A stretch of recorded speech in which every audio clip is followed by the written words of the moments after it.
Hola, ¿qué tal? ¿Cómo están? Qué gusto de nuevo aquí en una lección más de nuestro curso de identidad en Cristo Jesús que los ministerios Palabra de Honor te ofrecen. Estamos ya en el módulo tercero, a punto de terminar módulo tercero. Bueno, nos faltan unas lecciones, pero bueno, veamos la lección 33. Interesante, súper, la Biblia en este módulo de posicionamiento Yaresh. Pero antes, como siempre, vamos a orar. Así que conmigo inclina tu rostro, cierra tus ojitos y oremos. Padre Celestial, en el nombre de Jesús, gracias. Gracias por este curso, gracias porque ha sido de gran bendición. Gracias porque estamos aprendiendo cómo pelear esta buena batalla de la fe, cómo posicionarnos. Por eso te pedimos que podamos dejar fuera de este momento toda angustia, preocupación, cansancio, todo aquello que nos aleje, nos pueda distraer de ti, de tu presencia. Te lo pedimos en el nombre de Cristo Jesús, que Espíritu Santo tú nos ayudes a que dispongamos espíritu, alma y corazón a la revelación fresca que tienes este día para nosotros. Lo creemos, lo declaramos en el nombre poderoso de Cristo Jesús. Amén, amén y amén. Bueno, esta es una lección bien interesante, va a ser muy informativa, pero es importante que conozcamos un poquito más acerca de nuestra Biblia, la palabra de Dios. Oseas 4:6 dice, mi pueblo fue destruido, ¿por qué? Porque le faltó conocimiento. Por cuanto desechaste el conocimiento, yo te echaré del sacerdocio, y porque olvidaste la ley de tu Dios, también yo me olvidaré de tus hijos. No hay que desechar el conocimiento, más bien hay que estar dispuestos a aprender cada día más. Así que hablemos hoy sobre la Biblia. Vamos a ver algunas generalidades. La Biblia, ya lo sabemos, lo creemos, lo declaramos, es la palabra de Dios. Esto quiere decir que todas y cada una de las palabras que están en la Biblia salieron de la boca de Dios. La palabra Biblia viene de un vocablo griego que significa libros, libros. La Biblia, nuestra Biblia evangélica, está formada por 66 libros escritos en tres idiomas diferentes, hebreo, arameo y griego. Ninguno de estos tres idiomas se habla en la actualidad y sus sucesores modernos son muy diferentes. Estos idiomas en los que fueron escritos la Biblia, aunque sí se hablan todavía el hebreo, el arameo y el griego, estos son modernos. Los idiomas en los que la Biblia fueron escritos son diferentes a sus sucesores.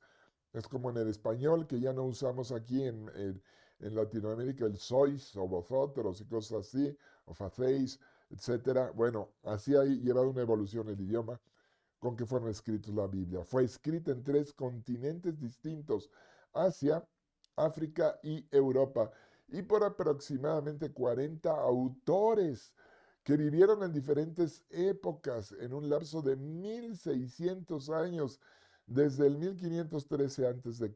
hasta cerca del año 98 después de Cristo. La Biblia católica contiene 7 libros más conocidos como deuterocanónicos. Contiene nuestra Biblia 1189 capítulos, 929 capítulos en el Antiguo Testamento y 260 en el Nuevo Testamento. Estos capítulos están distribuidos en 594 capítulos antes del Salmo 118 y 594 después del Salmo 118.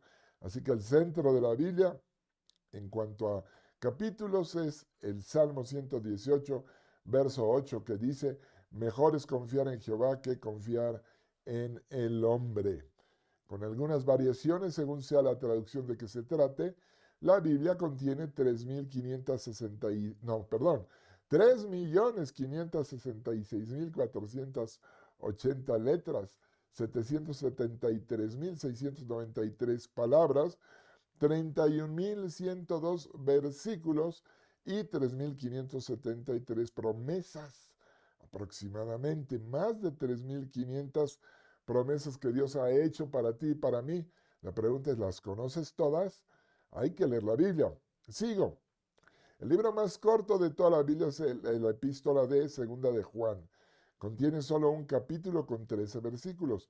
Por el contrario, el más extenso es el libro de los Salmos, con 150 capítulos, y el segundo sería Isaías con 66 capítulos. El capítulo más grande es el Salmo 119 y el Salmo 117 es el capítulo más pequeño. El versículo más grande de toda la Biblia se encuentra en el libro de Esther, en el capítulo 8, versículo 9. Y el versículo más pequeño es Éxodo 20:13 y también Juan 11:35. Son nuestros versículos más chiquititos.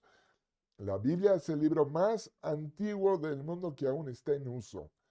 Cada año se distribuyen unos 60 millones de Biblias o porciones de ella. 60 millones de Biblias o porciones de ella. La primera edición impresa la realizó Gutenberg en el año 1455. Hasta ese día, y esto es bien importantísimo que lo sepas, el que quería una Biblia hasta ese día o parte de ella, tenía que copiarla manuscrita, ¿verdad? Sí, o pagar a quien se la copiase. De la que fuera antes de Gutenberg, todos los documentos de nuestra Biblia eran, sí, manuscritos, copias. Todas las Biblias, todas las copias de la Biblia anteriores a la imprenta fueron hechas a mano y se les conoce como manuscritos. Lo vuelvo a leer. Todas las copias de la Biblia anteriores a la imprenta fueron hechas a mano y se les conoce como manuscritos. Importantísimo. Sobre todo para que sepas cómo es que la Biblia llegó a tus manos, que entiendas que todas las copias de la Biblia anteriores a la imprenta fueron hechas a mano y se les conoce como manuscritos. A partir de entonces, se han impreso unos 4.000 millones de Biblias a partir de la imprenta y porciones de ellas, siendo así la Biblia el libro que más se ha impreso en todo el mundo y en toda la historia de la humanidad. Es el libro más impreso en toda la historia de la humanidad. Una característica que debemos tomar en cuenta en el estudio de la Biblia es que al principio no existían divisiones entre capítulos y versículos, tampoco existían las comas, no existían los puntos y cualquier otro orden gramatical de los que actualmente conocemos en los manuscritos hebreos más tempranos. La Biblia estaba dividida en versos, pero los versos no estaban numerados. ¿Sí? En los manuscritos, lo vuelvo a leer, en los manuscritos hebreos más tempranos, la Biblia estaba dividida en versos, pero los versos no estaban numerados.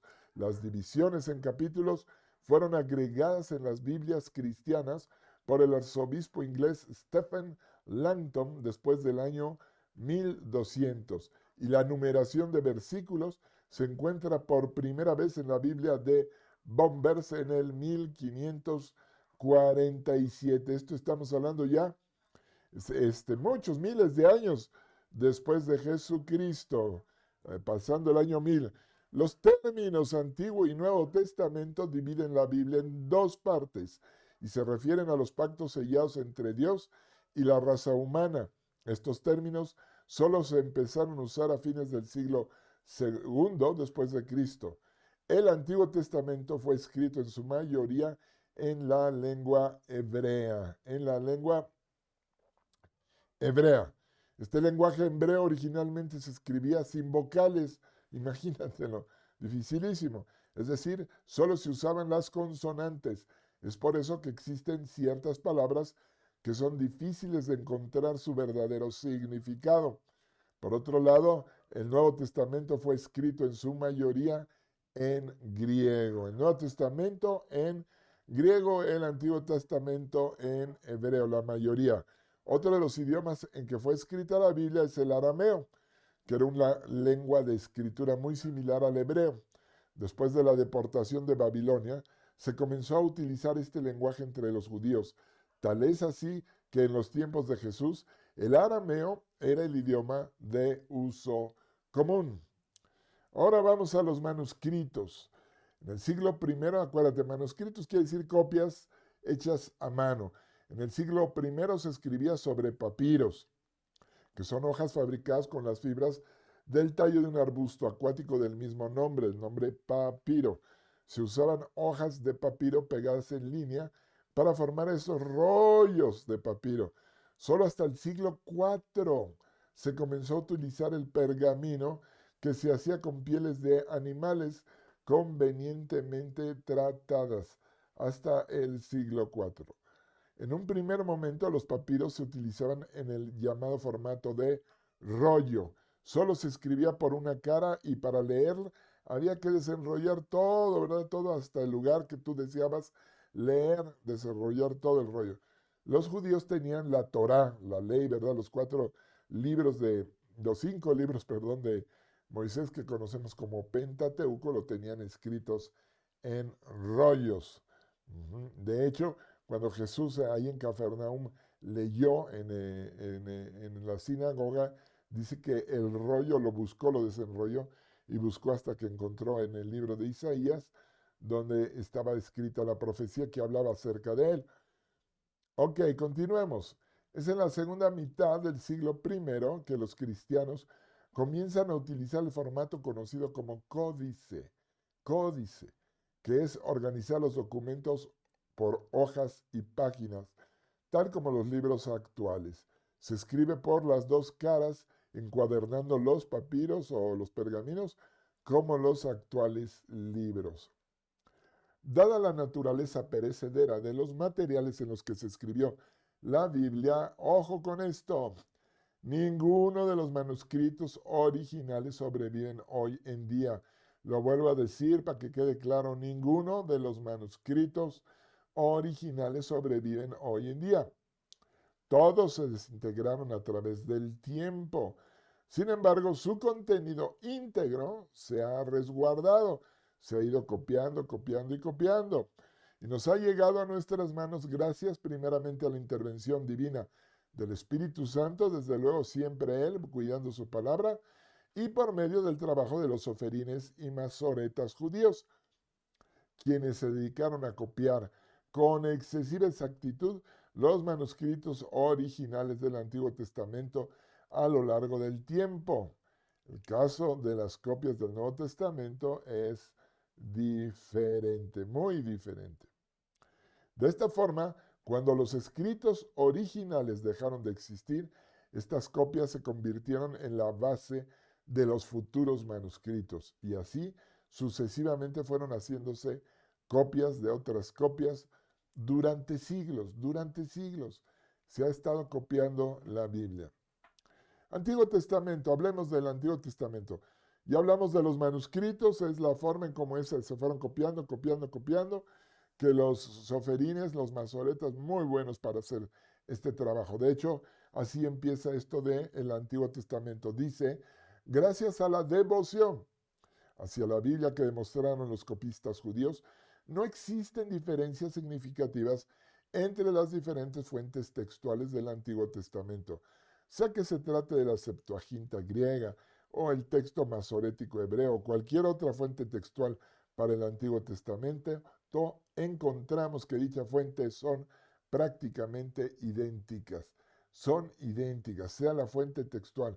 ¿Qué es una fuente textual? Bueno, es el documento completo, todo el Antiguo Testamento, en el idioma original, que es en el hebreo, traducido al hebreo, de ahí se traduce al español o al inglés o al alemán, a lo que sea, pero se tiene todo el documento completo, es una fuente textual. Vamos al Nuevo Testamento. En el Antiguo Testamento realmente no hay problemas, aunque por ahí algunos quieren buscarle, como decimos los mexicanos, 3 pies al gato, sabiendo que tiene 4.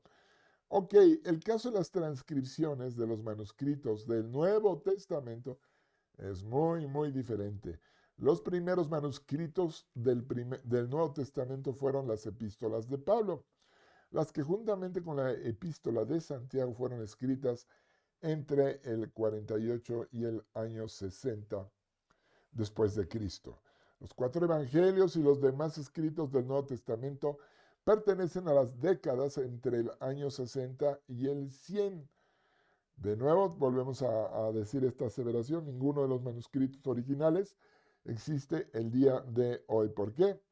Pues porque se escribieron en materiales perecederos. Los escritos del Nuevo Testamento no fueron reunidos en la forma en que los conocemos ahora. Al principio, cada uno de los evangelios tuvo una existencia local. Según escribió cada quien su evangelio, pues ahí en la zona donde está el apóstol o discípulo del apóstol ministraba la palabra, pues por ahí se leía, se estudiaba ese evangelio. O sea, una existencia local e independientemente en los distritos para los cuales fueron compuestos originalmente. A comienzos del siglo II, los evangelios fueron reunidos ya hasta el comienzo del siglo II y comenzaron a circular como un solo relato. Cuando así ocurrió, Hechos fue separado de Lucas. Anteriormente a esto, Hechos y Lucas iban juntos, pero eran como fascículos, como copias que según la región cada quien tenía. ¿Sí? Las cartas de Pablo fueron conservadas al principio por las comunidades o individuos quienes fueron escritas.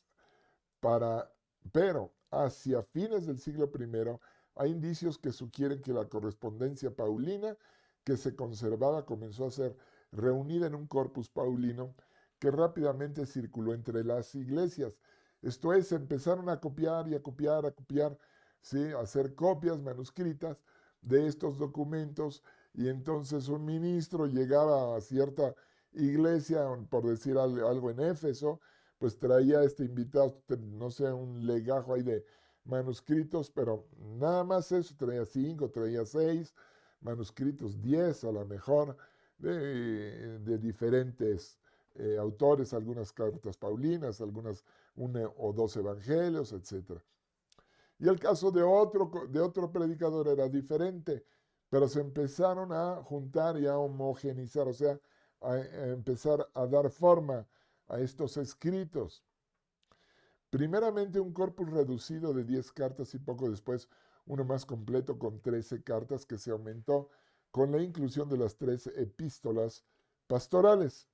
Sin embargo, en esa época circulaban también otros manuscritos que no están incluidos en la Biblia, que son conocidos como los libros apócrifos. El Apocalipsis de Pedro, la Epístola de Bernabé, el Evangelio de Santiago, el Evangelio de Tomás, las cartas de San Clemente Romano a los Corintios, de San Ignacio Mártir a los Filipenses, y muchos otros más de índole herético, como el Evangelio de Marción. Herético quiere decir que está escribiendo cosas que no son verdad. Y se les llama apócrifos porque no se tiene la certeza quién es el autor, y al no saber realmente quién es el autor, pues no se le puede dar o incluir en la Biblia, no se pudo incluir. Así, la iglesia primitiva que heredó la Biblia hebrea como sus escrituras sagradas, esto es del Antiguo Testamento, Pablo empezó a predicar con el Antiguo Testamento, igual los apóstoles, pero dice aquí no tardó mucho en colocar los nuevos escritos evangélicos, estas cartas y los evangelios y apostólicos a la par de la ley y de los profetas, y eran usados para la propagación y la defensa del evangelio, como así también en el culto cristiano. ¿Sí? No tardó la iglesia en usarlos para eso. Justino Mártir, alrededor de la mitad del siglo II, describe cómo los cristianos en sus reuniones dominicales leían las memorias de los apóstoles o los escritos de los profetas. Las memorias de los apóstoles, pues son estos que estamos hablando, los escritos del Nuevo Testamento, los escritos de los profetas del Antiguo Testamento. En un proceso natural y lógico, cuando el cristianismo se extendió entre pueblos que hablaban lenguas que no fuera el griego, el Nuevo Testamento fue traducido del griego, que es el idioma original en que fue escrito, a dichas lenguas para beneficio de los nuevos conversos. O sea, estas copias, todas escritas en griego, la mayoría, empezaron también a copiarse a otros idiomas, como lo dice aquí, para beneficio de la gente que se acaba de convertir. Para el año 200 después de Cristo había ya versiones latinas, o sea, escritas en latín, siriacas, escritas en sirio. Y dentro del siglo siguiente ya existía una versión copta. El idioma copto es un idioma de que se hablaba en Egipto.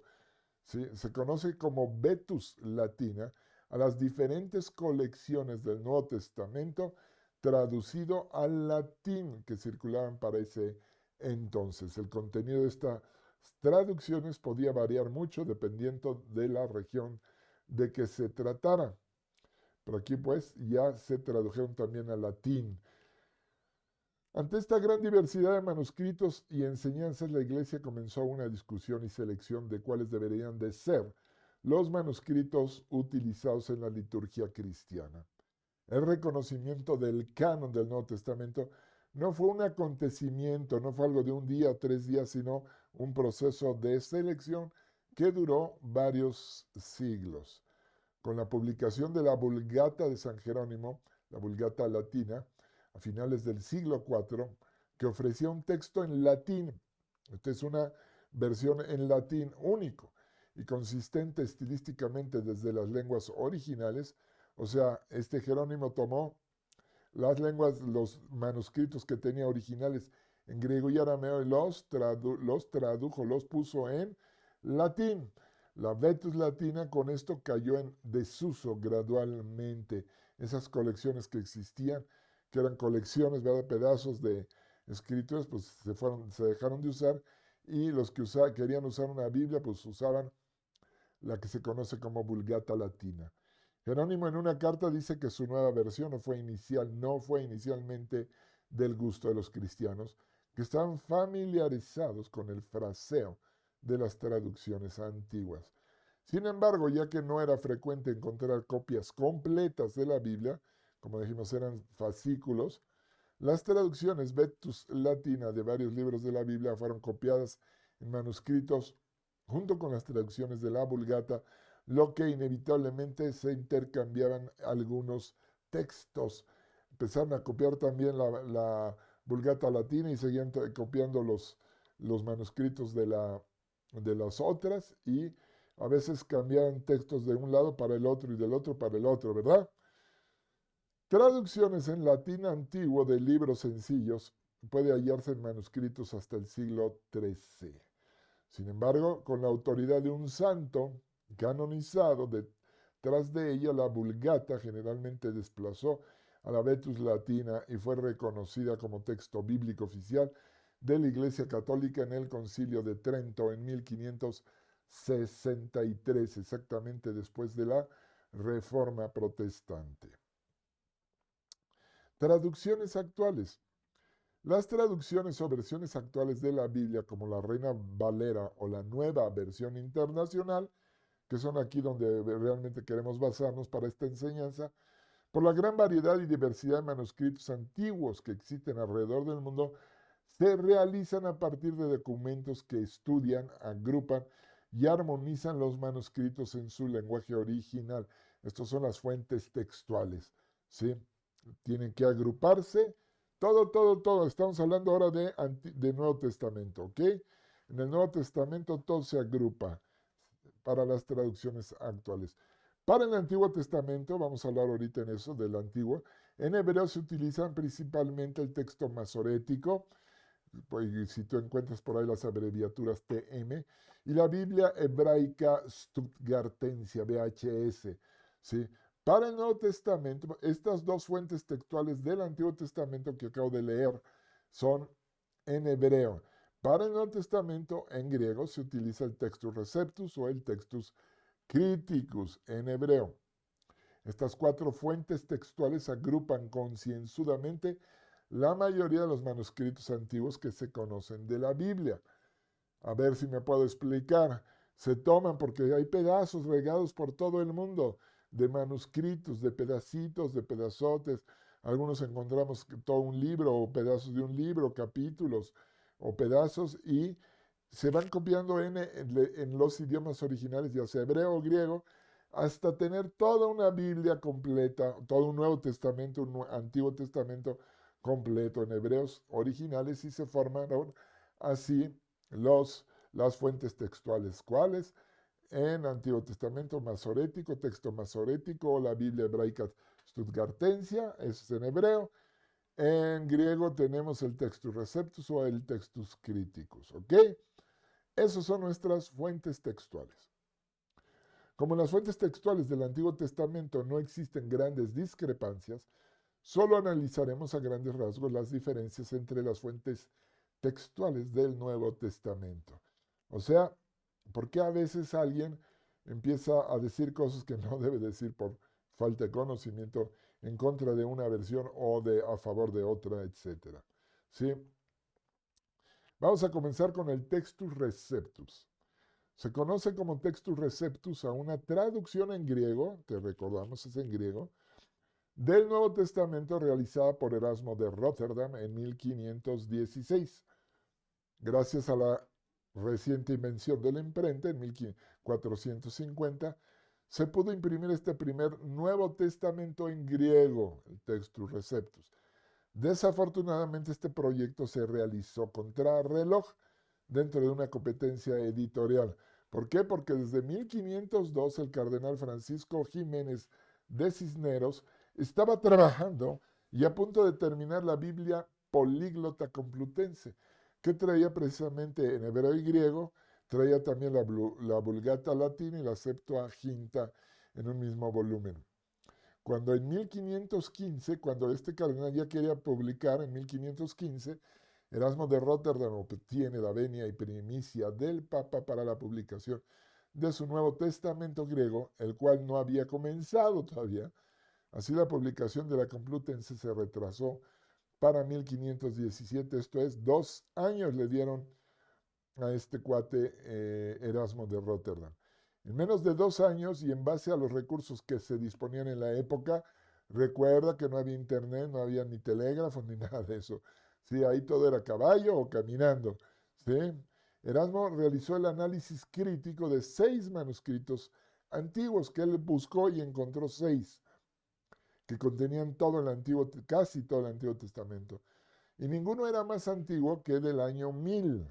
Del año 1000, o sea, fueron escritos a partir del año 1000, fueran copias de la copia de la copia, y él encontró unos, hay por el año 1000, 1200, 1300, no sé, y ahí usó eso. Para algunas porciones del Apocalipsis que no encontró aún, se tuvo que valer en la Vulgata latina. Este Nuevo Testamento griego, que posteriormente se le dio el nombre de Textus Receptus, fue la fuente textual que utilizó Martín Lutero para su traducción al alemán, o sea, tomó este Nuevo Testamento griego y lo tradujo al alemán. Casiodoro de Reina toma este Nuevo Testamento en griego y lo traduce al idioma español, así como la posterior revisión de Cipriano de Valera en 1602 y otras traducciones tradicionales como la del inglés King James en 1611. Muchas traducciones se han hecho en base al Textus Receptus, sobre todo en aquellos días, porque en el siglo XVI hubo muchísimas traducciones.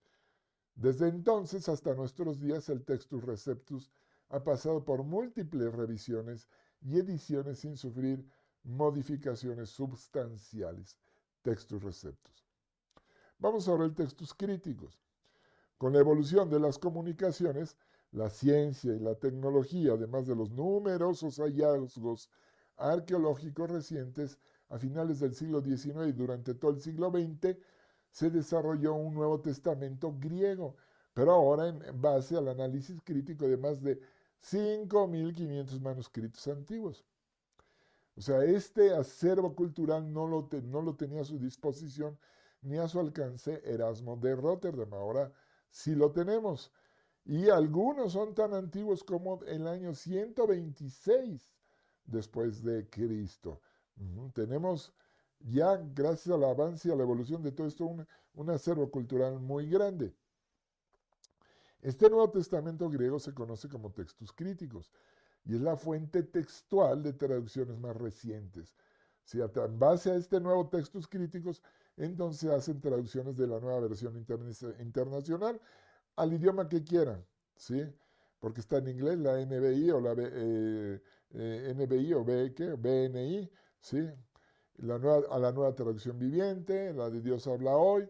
Todas esas nuevas traducciones se tomaron como fuente textual el Textus Críticos. Conclusión. En su obra La Biblia y la arqueología, el crítico textual británico Sir Frederick Kenyon escribió tocante a las escrituras griegas cristianas. Estamos hablando del Nuevo Testamento. Tanto la autenticidad como la integridad general de los libros del Nuevo Testamento se pueden dar finalmente por establecidas. No hay discusión en cuanto a su autenticidad y su integridad.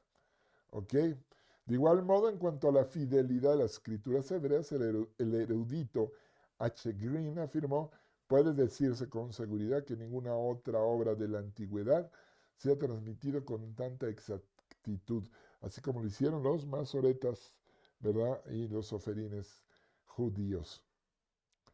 Estos comentarios nos hacen recordar las palabras del apóstol Pedro, que realmente son las palabras de Dios en la Biblia, que dice: porque toda carne es como hierba y toda la gloria del hombre como flor de la hierba. La hierba se seca y la flor se cae, mas la palabra del Señor permanece para siempre. Mas la palabra del Señor permanece para siempre. Y esta es la palabra que por el Evangelio os ha sido anunciada. ¿A qué se refiere esto? Aunque existen defensores y detractores de ambas fuentes textuales, estamos hablando del Textus Criticus y del Textus Receptus, la realidad, la verdad es que ambos textos son iguales en más del 97%, lo que historiográfica y paleográficamente los hace idénticos o casi idénticos. Y esto tenemos un cuate que lo hizo 500 años antes con 6 manuscritos y otros que lo han hecho con más de 5,000 manuscritos. Nos habla de que el que lo guía y lo dirige todo es el Espíritu Santo. Al revisar la historia de la Biblia, podemos aseverar que este nivel de semejanza solo es posible por la intervención divina. Solo Dios lo pudo haber hecho. Él está cuidando y guardando su palabra. Para aquellos que confiadamente acuden a la palabra de Dios, la ausencia o presencia de algunas palabras o versículos no añaden ni quitan al mensaje del autor. Sin embargo, la lectura, ponga atención y subraye esto, la lectura y el análisis sistemático de ambas versiones sí que enriquece su contenido. ¿Qué estamos diciendo? Que te conviene que leas de ambas versiones, versiones que provengan de ambos textos, ya sea del Receptus o del Críticos. Que no te quedes nada más ahí con una sola versión. Lee de las dos, lee las versiones nuevas, lee las versiones antiguas y tu lectura será enriquecida muchísimo, eso te lo podemos asegurar. Así que en tiempos de guerra como estos, es vital de vida o muerte atender a las instrucciones que nuestro Dios y Padre nos ha dado, que son: nunca se apartará de tu boca este libro de la ley, sino que de día y de noche meditarás en él, para que guardes y hagas conforme a todo lo que en él está escrito, porque entonces harás prosperar tu camino y todo te saldrá bien. Esta es palabra de Dios, esta es la verdad, este es el secreto del éxito, dado por Dios mismo y puesto por escrito ahí en la Biblia para ti y para mí. Si lo hacemos y empezamos a hacer de la Biblia la norma máxima de nuestra existencia, vamos a vivir ese entonces. Entonces harás prosperar tu camino y todo te saldrá bien. En Deuteronomio 32 el Señor nos dice, agregó: toma en serio cada una de las advertencias que te hice hoy. Transmítelas como una orden a tus hijos para que obedezcan cada palabra de estas instrucciones. No son palabras vacías, dice el Señor, son tu vida, son tu vida. Lo vuelvo a decir, son tu vida. Si las obedeces, disfrutarás de muchos años en la tierra que poseerás al cruzar el río Jordán. Esta es la palabra de Dios. Este es un esbozo muy, muy rápido y general acerca de la Biblia, de cómo está formada, y sobre todo la intención es que despejar algunas nubes que hay ahí, algunas críticas para mí malintencionadas acerca de una versión o de otra versión. La realidad es que tanto textos críticos como textos receptus, como ya lo viste, son casi idénticos, casi iguales, sus diferencias muchos años, pero Dios siempre cuidando la transmisión de su palabra, la Biblia. ¿Ok? Bueno, pues te invitamos a que leas la Biblia, ¿verdad? Como dice la Escritura, y la medites, que uses nuestro programa de lectura, la Biblia en un año, que está ahí en nuestras páginas, tanto la de internet como la del Face o la del blog. Por lo demás es todo ahorita, en este momento. Nos vemos dentro de 8 días para nuestra próxima lección. Bendiciones.